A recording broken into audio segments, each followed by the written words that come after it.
BP Tapera beroperasi, siap-siap potong gaji. Nafsu besar Jokowi memburu proyek infrastruktur. Indonesia tidak boleh lengah, itulah kalimat yang ditegaskan Presiden Joko Widodo. Kenyataannya, pertumbuhan ekonomi Indonesia masih loyo. Ada tekanan kepada Indonesia karena ada kekhawatiran pertumbuhan ekonomi Indonesia akan melemah.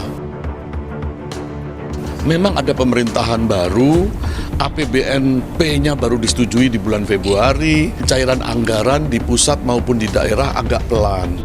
Sejak 3 tahun yang lalu memang sudah memperkirakan, karena andalannya itu kebijakan austerity, yaitu potong-potong anggaran supaya ada uang untuk membayar kreditor.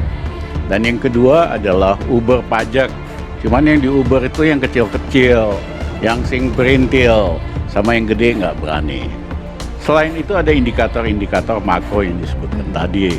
Current account deficit yang makin besar, trade balance yang negatif, kemudian lain-lain lah indikatornya. Tapi juga ada hal-hal mikro pada level corporate. Satu, daya beli betul-betul anjlok. Bank Dunia memprediksi ekonomi Indonesia tidak akan tumbuh pada tahun ini atau zero growth pada 2020.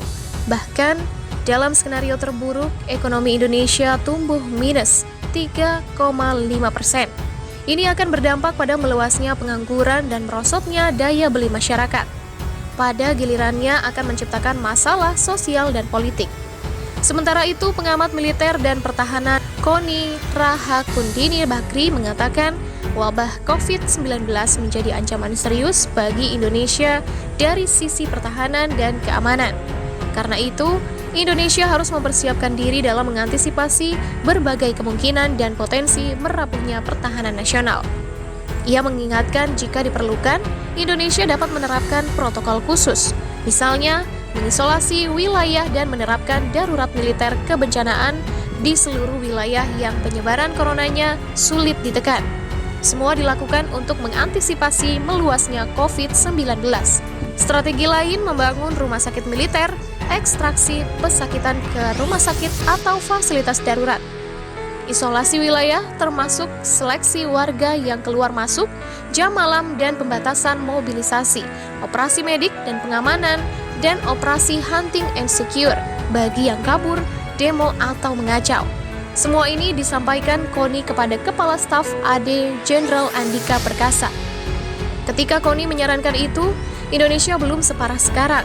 Itu dapat dilihat dari belum ditetapkannya status darurat kebencanaan nasional. Bagaimanapun, kendati masalah sosial dan ekonomi kian memburuk, gagasan Koni tidak laku. Jangankan darurat militer, darurat sipil pun ditolak masyarakat sipil. Memang kalau darurat militer ataupun darurat sipil diberlakukan, maka bukan saja ekonomi semakin memburuk, tapi juga demokrasi. Duduk soalnya ada pada kepemimpinan nasional.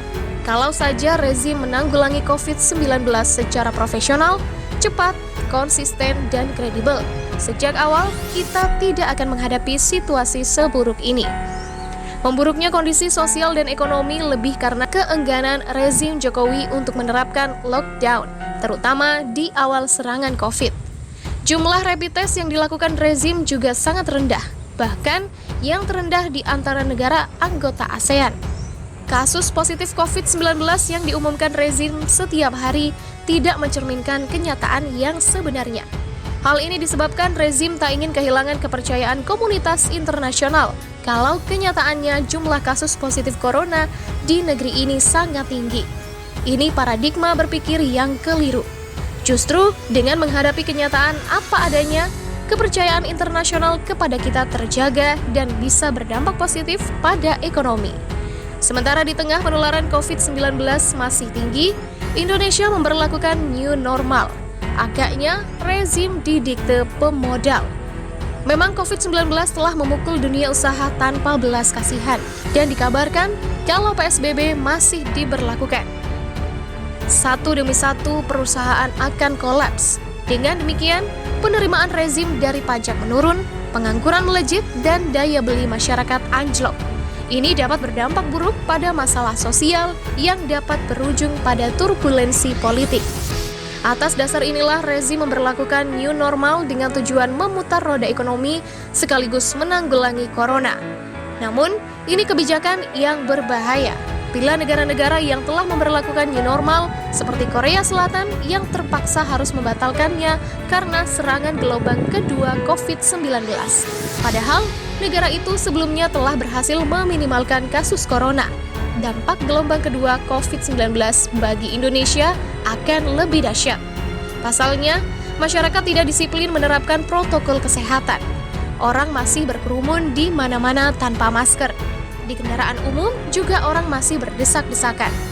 Rezim mestinya tahu masalah ini, tapi menutup mata karena lebih fokus pada upaya menghidupkan ekonomi. Secara paradoks, kenyataan ini justru akan memperpanjang masa penanganan COVID-19 yang menciptakan ekonomi berbiaya tinggi. Sementara itu, publik semakin tidak percaya pada rezim. Bahkan, dunia usaha pun memunggungi rezim. Mereka menentang PP nomor 25 tahun 2020 tentang tabungan perumahan rakyat atau TAPRA. TAPRA ini memungkinkan rezim mendapatkan dana lumayan untuk mengisi pundi-pundinya yang menipis. Karena potongan gaji 3% oleh rezim atau BUMN, non-BUMN atau pekerja mandiri, berarti rezim bisa mendapat dana dari ASN sekitar 12 triliun rupiah. Ditambah dana dari peserta BPJS tenaga kerja, berarti dalam setahun rezim mendapatkan sekitar 125 triliun rupiah. Bukan saja dunia usaha yang keberatan karena harus ikut menanggung 0,5% dari 3%, tapi juga tenaga kerja yang sedang dibelit ekonomi akibat wabah corona. Kalau dipaksa rezim, dunia usaha akan semakin terpukul dan daya beli masyarakat makin terpuruk. Nampaknya, rezim telah kehilangan sumber daya dan gagasan untuk menangani krisis COVID-19. Tak ada harapan Indonesia akan membaik ke depan karena sejak awal rezim ini sudah memperlihatkan inkompetensinya mengurus negara. Dengan kata lain, rezim Jokowi tak dapat diandalkan untuk mengelola negara.